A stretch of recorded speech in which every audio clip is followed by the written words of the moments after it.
Hello and welcome to Saturday Night Crafting. I've got a really awesome tutorial tonight for you that is going to take your decorative papers or your pattern backgrounds that you've created yourself and turn them into fun new jazzed up backgrounds. So on the right I've got a whole bunch of panels that are left over from the last few videos that I have done on my channel, and we're going to take them and create them into something new and a bit more blingy and fun. If you haven't got background papers that need using up, then regular designer papers work perfect. You can use Christmas papers, whatever papers you've got.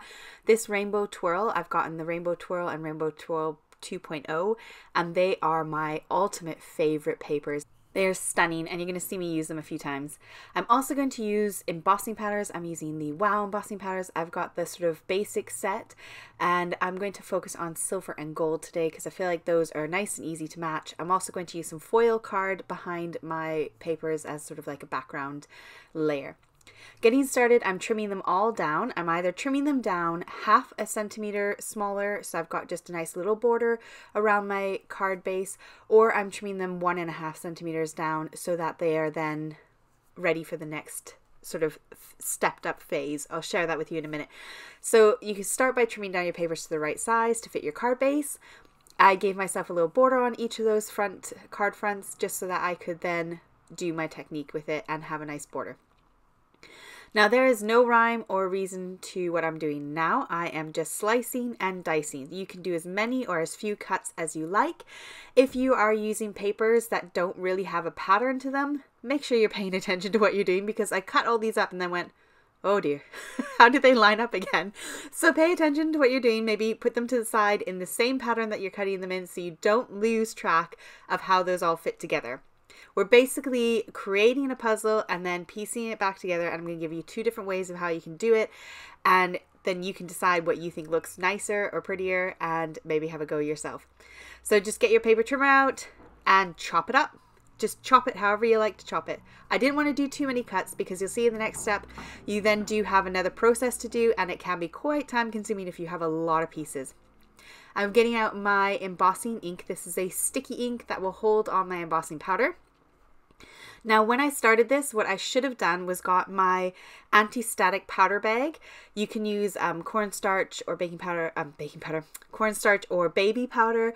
They have the same kind of effect. You can just put it in a little cloth bag or an old sock and just kind of dab it on. Will work the same. But these backgrounds I made last weekend, and they were made using tacky glue. So you can see when I put down my embossing powder, even though it's not tacky to the touch, it is tacky on the top, and that embossing powder just sticks to the whole panel.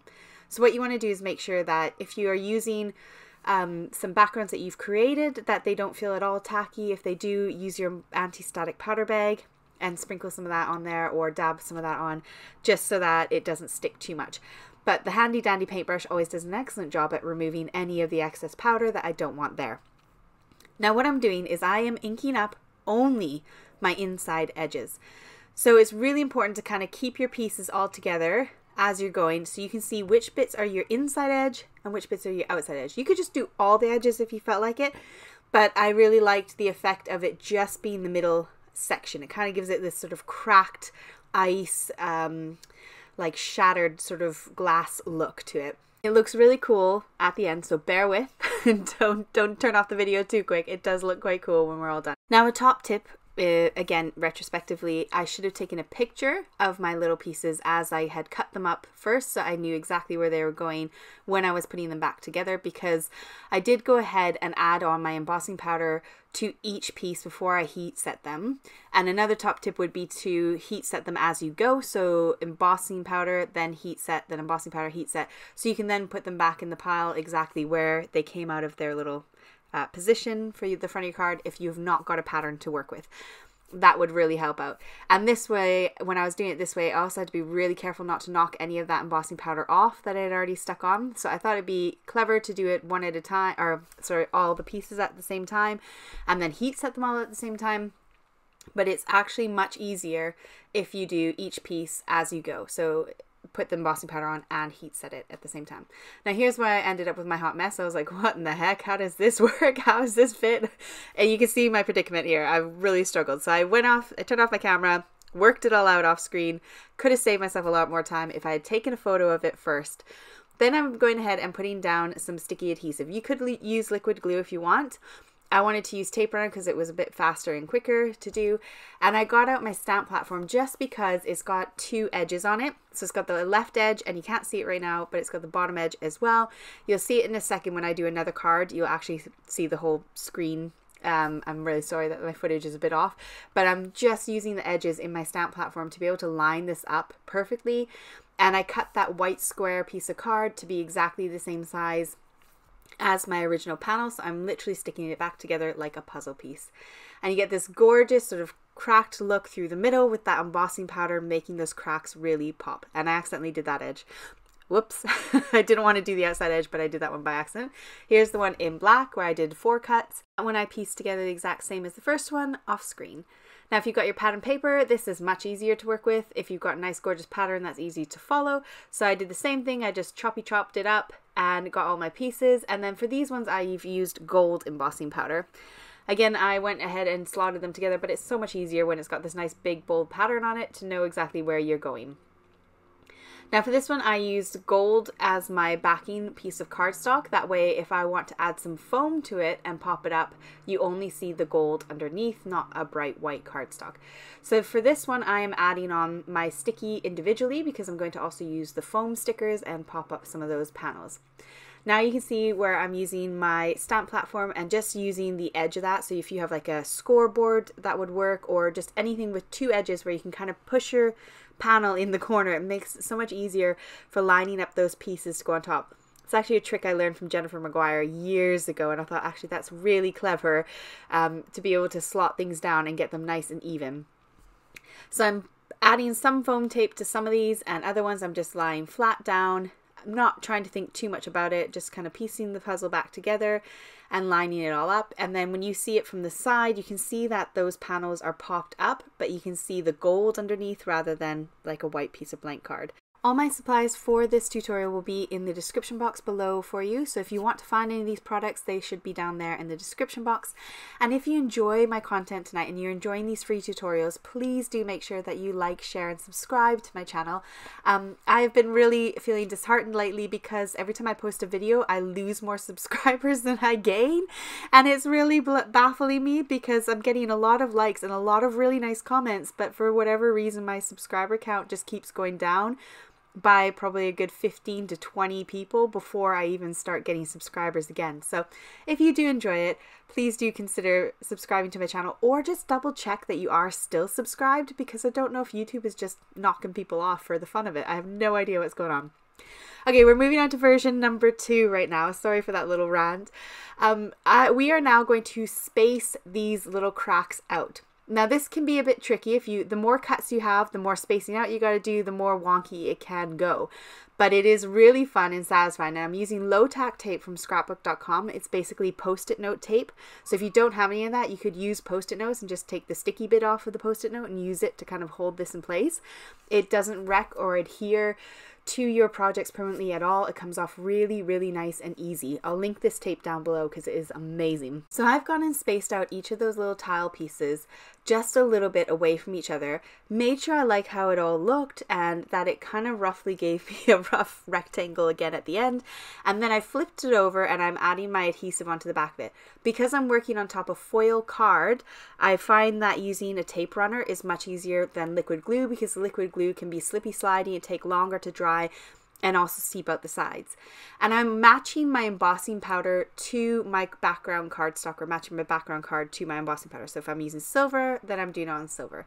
Now I'm taking all those little pieces of low tack tape and I always save them and I use them until they're not usable anymore, and I stick them on top of my tape roll so I can grab them again and use them later on. So that first one went a little wonky on the edge, but here's the one I did with pattern paper, and I love how it looks. I love the gold underneath shining through that rough kind of gold edge. Love how it looks. And again, as a reminder, here's the before ones where we're sticking them all nice and tight together, and then the ones with the gap behind it. So you can see the side-by-side comparison here. I don't know which one I love more. What do you guys think? Tell me which one you like. Do you like spaces or no spaces? Do you like it popped up with a bit of a dimension and tight together? What are your thoughts? Let me know in the comments. Now another version that we can do, another way to step up this card, is to use dies. Now I love making square cards, so I'm going to trim down my paper from 6 by 6 inches to 5 by 5 inches, and then I either stick it on top of a 5 1/4 inch card base with a layer underneath, or I add it onto a 6 by 6 inch card base with a nice big gap around the edge. Now with these ones, I am following the exact same method, so I'm doing the inside edges on every single one of these die cuts.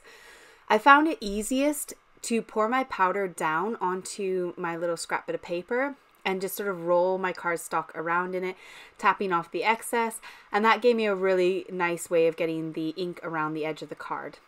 So there it is, all inked up, and then the inside edge, I just took my finger dauber, dragged it along the inside. A sponge would work as well, just something nice and kind of flat-ish so that it doesn't give you jagged edges and marks of ink around it. It's also impossible to see the embossing ink because it's clear. It's so hard to see where you've put that ink, so I kind of do go around probably twice around my edges just to make sure I covered it. So once I've got the embossing powder on both my pieces, I then go ahead and heat set it, and I'm adding it onto a, again, coordinating piece of foil card. All my cardstock, my foil cardstock, I buy from Rainbow Card here in the UK, and they do ship worldwide, which is really handy. If you like the cardstock I'm working with, then the link will be down there in the description box for you. The owner has also graciously given me a discount code to share with all of you. If you've never purchased from there before, you can get 20% off. So once my panel is stuck down on my gold cardstock, I go ahead and stick on the middle bit.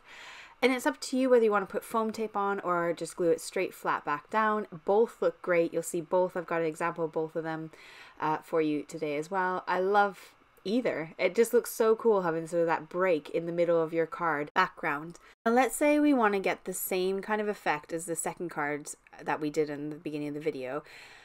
All we need to do is take 2 dies and put them together on our card front. So if you've got layering dies, this is a brilliant way to get that same effect. So there you can see I got that little piece that popped out, that little layer, and that's going to give us that space in between our 2 pieces. So I'm going to do the same thing again. I'm going to ink up and emboss the inside edges of both my pieces, or I guess the outside edge of this one. And then now we will have a gap in the middle. So I'm going to do the same thing. I'm going to add it onto some gold foil cardstock. And for whatever reason, I'm not sure how I managed this, but I think my embossing gun must have got too close or too hot and it warped my paper a bit. But I got this little bubble here on the top right, but I just kind of squished it as hard as I could and it looked okay in the end, so I'm not too worried. I'm going to pop the center up on some foam, and now you can see that gold gap, and we've got the gold edging on both those inner pieces, and it just looks stunning. I think this is my favorite by far out of the ones with using dies. I love how that looks. Now I wanted to do some square layers inside a square card, so I kind of went for every other layer. So I started by putting them onto my little panel, and then I quickly worked out that actually I liked having a bit of a gap in there. So I decided to do every second die. So I took out the middle one and then gave myself a bit of a larger gap. And then that way I could ink up all my edges and stick it back down together, and you get kind of a cool look to it. And I could have popped some of the layers up on foam, but I decided to keep them all flat just to see how it would look, and I really like how it turned out. So to hold all my dies in place, I'm using that low tack tape again. I've run it through my Big Shot. And then here you can see all those layers when I pop it out, and you'll see it in just a second. I didn't want to bore you all again with inking up all those edges, but it looks stunning when it's all glued down on a piece of gold foil. So there you can see those layers. I've inked up those edges, and it is so pretty and gives you such a shine. And again, this one you could cut out some of those layers so that you've got the gold foil shining through as well. Now here's another one that I did with one of my homemade papers, and I just popped it up on some foam. I'm not sure what I'm going to do with that one yet. For all the cards that I did finish off for you today, I have used word dies. I feel like sometimes with the background being so amazing and vibrant and kind of crazy, I don't want to add too much more to the card. I want to just put a sentiment on there and sort of finish it off. So that's what I did with all of these cards that I'm sharing with you that are finished now. I used a big sentiment, stuck that on the front. I either layered it up with a few layers of cardstock, or I just glued it straight down on top of the card background that I had created. On some of my cards, I also used some Nuvo drops just to add a bit more character to them. For my Christmas card here, I used some snowflakes as well with Nuvo drops in the center of them. So they're really easy to finish off and simple. They don't need to be complicated to finish. Hopefully these photos are helping you to see what I did to kind of finish off my cards. I really didn't do much other than the sentiment and some nouveau drops. So I hope you enjoyed this tutorial today, and I hope that you will consider subscribing if you're not already. And I look forward to seeing you guys on Wednesday for a Quick Technique Wednesday. I might have to take a break from Quick Technique Wednesday the week after because the kids are on holiday here in the UK for a whole entire week. It's also my birthday that week, so I might be a little bit distracted with the kids and hanging out with them.